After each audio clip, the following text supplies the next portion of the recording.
Radhe Radhe all my fit and happy viewers, कैसे हैं आप सब। आशा करती हूँ आप सब स्वस्थ मस्त और व्यस्त होंगे।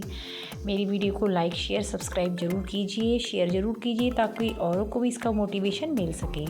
और आज हम करेंगे बेली फैट की एक्सरसाइज, डेली की जाने वाली एक्सरसाइज का मिक्सचर।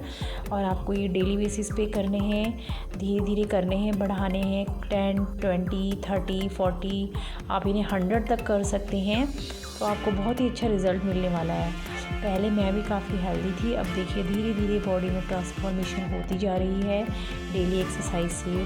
हमारी बॉडी में 20% एक्सरसाइज वर्क करता है और 80% न्यूट्रिशन।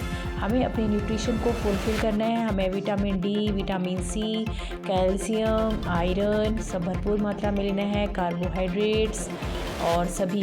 हमें आर्टिफिशियल शुगर से बचना है, हमें नेचुरल शुगर खाना है। नमक और शुगर का अपने खाने में कम से कम इस्तेमाल कीजिए और हेल्दी रहिए। पानी आपको प्रॉपर पीना है अपने वेट के अकॉर्डिंग, है ना। वो मैं अपनी नेक्स्ट वीडियो में बताऊंगी आपके वेट के अकॉर्डिंग आपने पानी कैसे पीना है। और पानी प्रॉपर पीजिए और 80% न्यूट्रिशन पे वर्क ज़रूर कीजिए, तो आपकी बॉडी में ट्रांसफॉर्मेशन ज़रूर ही आएगा। और डेली मेरी वीडियोस को देखिए और मेरे साथ साथ एक्सरसाइज कीजिए। आशा करती हूँ आपको एक्सरसाइज अच्छी लगेंगी और मेरे साथ साथ आप एक्सरसाइज कर रहे हैं। Thank you. राधे राधे।